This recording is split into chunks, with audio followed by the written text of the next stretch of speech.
Bonjour docteur. Bonjour. Alors, docteur.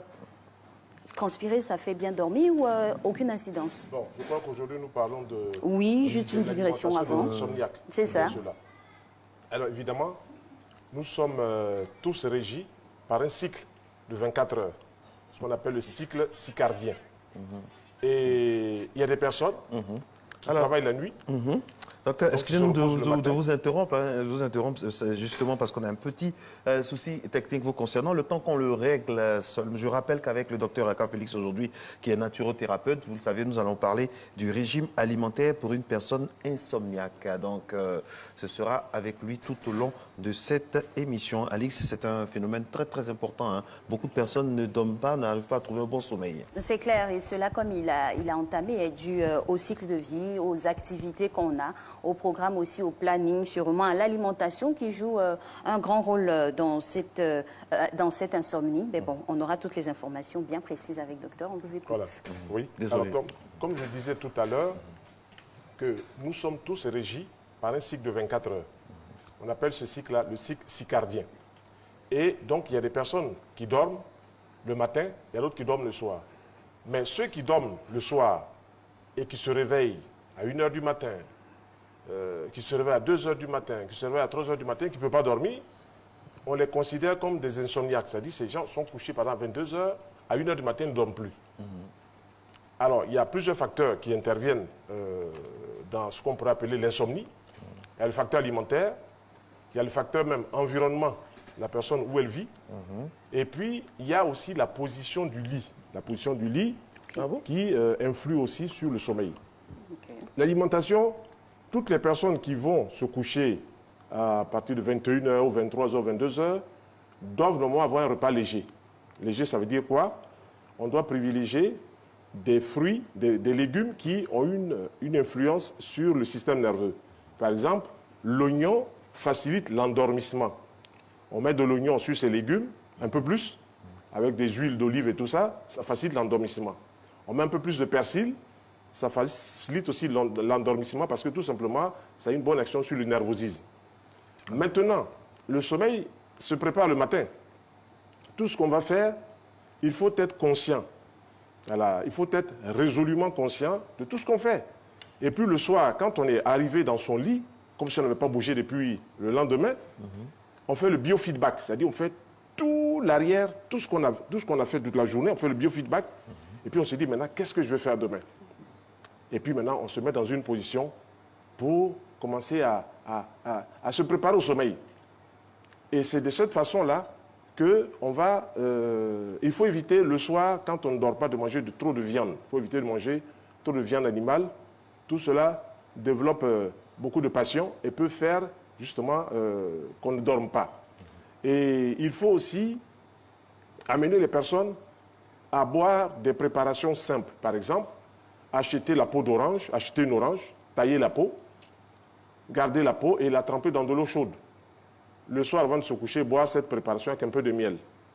Comme il y a des huiles essentielles sur la peau d'orange et que ces huiles essentielles sont calmantes, sont relaxantes, elles vont amener le système nerveux à rentrer dans ce qu'on pourrait appeler le cycle alpha.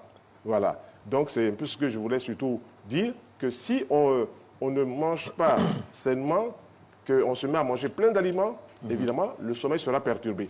Maintenant, comme nous faisons partie de la nature intégrante dont nous sommes issus, nous devrons respecter les 4 points cardinaux. L'homme, son pôle nord, c'est sa tête, et son pôle sud, c'est ses pieds. Donc, normalement, si on se réfère au cycle biologique, l'homme devrait mettre sa tête du côté du nord et ses pieds du côté du sud, pour bénéficier du pôle nord et du pôle sud, tout simplement. Dans une chambre, comment on détermine maintenant, à défaut de se mettre la tête au nord et les pieds au sud, on se met la tête à l'est et les pieds à l'ouest, mais pas les pieds au nord et la tête au nord. Pas les pieds au nord et les pieds au nord et la tête au sud. On inverse les courants qui circulent dans l'univers. On peut avoir des insomnies, on peut avoir des maladies de cœur, on peut avoir des problèmes de santé. Et ça, aujourd'hui, une science s'est développée, on l'appelle la géobiologie, la médecine de l'habitat.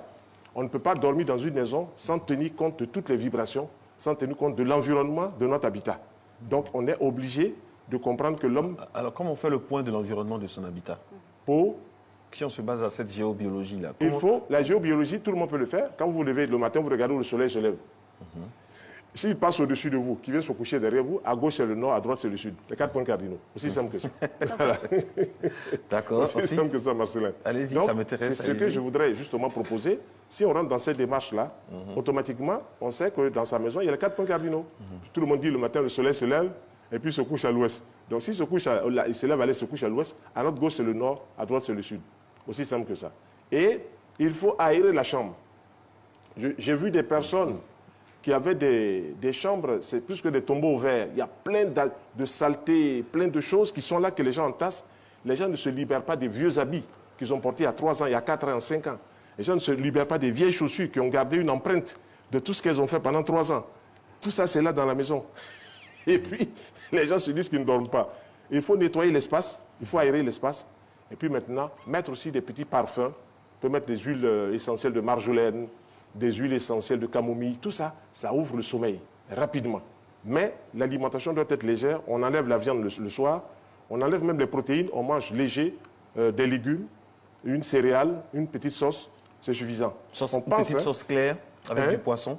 Petite sauce claire avec du poisson. On peut manger du poisson, mais je veux dire que si on veut gagner rapidement sur le plan thérapeutique, avec ce que je dis, l'alimentation pour les insomniaques, il y a des petites choses qu'on enlève sur quoi 1, 2 semaines, et puis on revient progressivement. Mais chaque fois qu'on va se trouver en excès, le corps va nous signaler par un malaise. Celui-là, il est insomnie, il est insomniaque, celui-là, il est hypertendu, celui-là, il est diabétique, celui-là, il ne va pas à la selle. Voilà, donc il y a plein de choses comme ça qu'il faut comprendre. Et si on aère bien sa chambre, c'est un plaisir de dormir. Voilà, le sommeil ne doit pas devenir un cauchemar. Docteur, parlons toujours de l'insomnie. On va prendre un cas pratique, le cas d'une autre. Est-ce que le temps du sommeil détermine l'insomniaque en tant que tel? Parce que nous, par exemple, on dort à une certaine heure, on se réveille à une certaine heure, et c'est plus le matin qu'on rattrape. Dans ce cas-là, comment avoir une bonne qualité de sommeil? Par exemple, Alix, bon là, par exemple, nous sommes ici ce matin parce que nous sommes réveillés au moins à 5 h du matin. Non, 3 h du matin. À 3 h du matin, vous venez très loin. Et depuis que je viens ici, les émissions, quand je me suis réveillé très tard, c'est 4 h du matin. Mon horloge fonctionne comme ça. C'est ce qu'on appelle l'horloge biologique interne. Okay. Je me dis, je vais me lever à 5 h, le temps de me préparer pour être ici à 6 h. À 4 h, je suis réveillé. Donc, je commence à cogiter, je commence à préparer ma journée. Et puis, je fais ma toilette, tout ce qu'il doit faire, tout ça. Donc, tous ceux qui se lavent à cette heure-là doivent faire la compensation dans la journée. Okay. Une petite sieste. De combien de temps? Et à quelle heure? Oui. Doit faire des choses, une compensation. Sieste. Oui, à quelle heure? Par exemple, nous, on rentre au plus tard à 10 h, à midi. Oui. Parfois même un peu plus tard. La sieste intervient à quel moment? Bon, on peut dormir à midi. À midi. C'est la compensation. On peut dormir à 14 h, c'est la compensation. Non, on mange à quelle heure? C'est-à-dire, nous, on prend notre déjeuner à quelle heure? Là, pendant que je pars d'ici, je vais au boulot. Mon petit déjeuner, ce sera vers 11 h, ce sera des fruits. Voilà. Je mange des fruits pour avoir plus d'énergie, plus de vitalité, plus d'oxygène pour le cerveau. Et puis, le prochain repas peut-être vers 18 h. Je ne mangerai pas comme monsieur tout le monde midi. Oui, il y a un cycle qui a été mis. Il y a un système de travail qui a été mis. Donc tout le monde doit manger le matin, doit manger à midi, doit manger le soir. Mais il n'est pas dit, il n'a jamais été dit que l'homme doit avoir 3 repas par jour. Parce qu'on constate qu'on veut à tout prix manger 3 repas et on s'alourdit. Si les 3 repas sont lourds, on devient très lourd. Et ça, vous faites ça quand vous étiez étudiant ou bien après, à votre âge maintenant? Ce système-là, c'est quand vous étiez jeune, depuis que vous êtes jeune ou bien maintenant? Vous le continuez, après quelques années que vous avez commencé? Pour qui? Pour les insomniaques? Oui, vous, par exemple, vous mangez à 11 h, votre rythme, où on n'est pas forcé de prendre 3 repas par jour. Moi, je suis profession libérale. Je peux manger à 14 h, je peux manger à 16 h, je peux manger à 18 h. Mais je ne fais pas de l'alimentation un problème ou un tabou. Je veux dire quoi? Du fétichisme de l'alimentation. Voilà. Que je ne dis pas, mais si je n'ai pas mangé à midi, qu'est-ce que je fais? Il y a des gens qui ne mangent pas pendant une semaine, en Somalie, en Érythrée, tout ça. Ils ne sont pas morts. Voilà, donc ce n'est pas nous qui ne mangeons pas. Il y a une incidence après, c'est des carences, il y a des carences après. Ce n'est pas la même réalité. Ben oui, il y a des carences après qui interviennent. C'est vrai que les carences s'installent, mais nous, on doit quand même, avec tout ce qu'on a comme bénéfice ici, profiter de tout ce que la nature a de bon. Alors, docteur, donc là, c'est 11 h et nous, on a fini, on va à la maison à midi, 13 h, plus si affinité. Une petite sieste, la sieste, étant entendu qu'on doit se mettre au lit à 18 ou 19 h.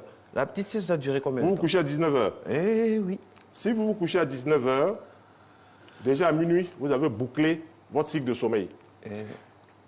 Parce que de 19 h, vous avez 20 h, 21 h, 22 h, 23 h, minuit, 5 heures de temps.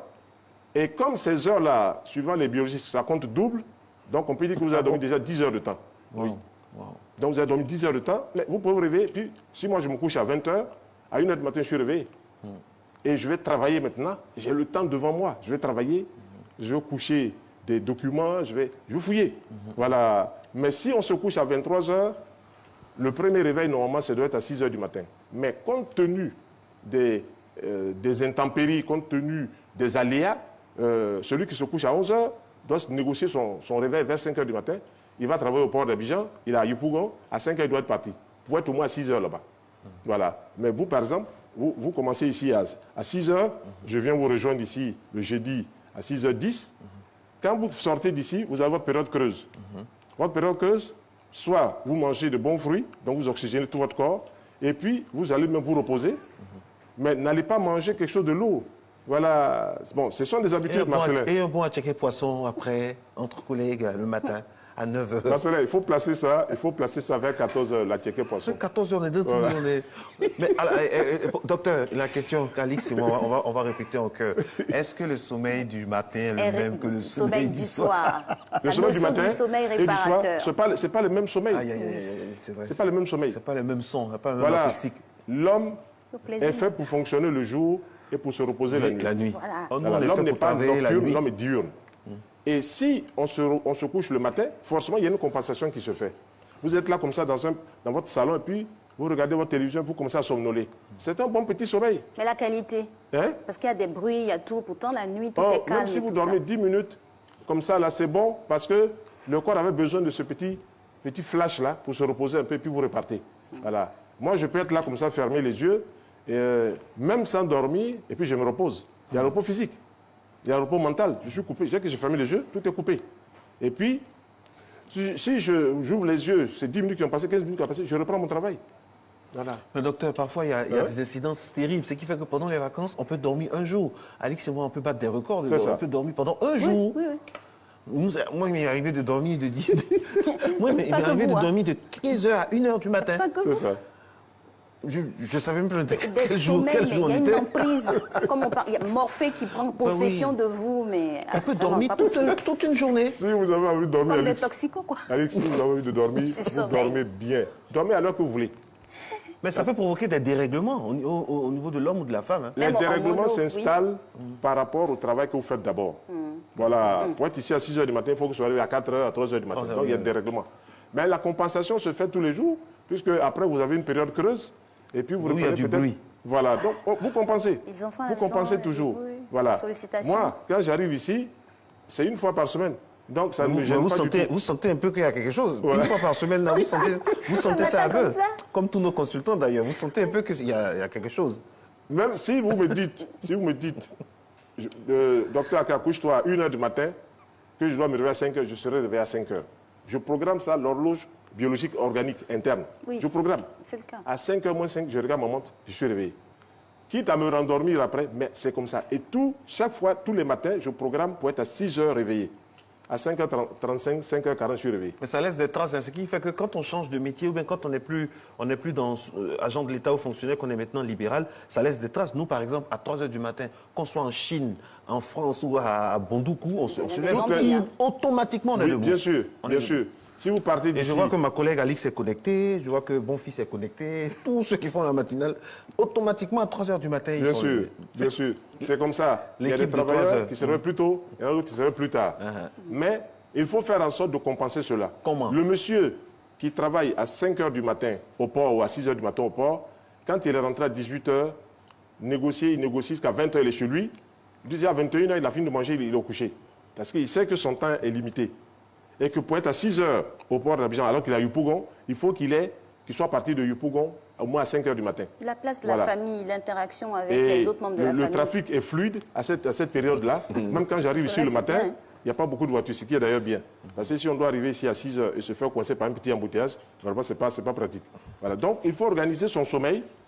Tous ceux qui ne dorment pas, comme je dis, il faut manger beaucoup d'oignons le soir dans les légumes, une carotte, un concombre, une tomate, des oignons, de l'huile d'olive. mettre aussi beaucoup de persil. Ça repose le système nerveux. Puis maintenant, si on veut manger un poisson...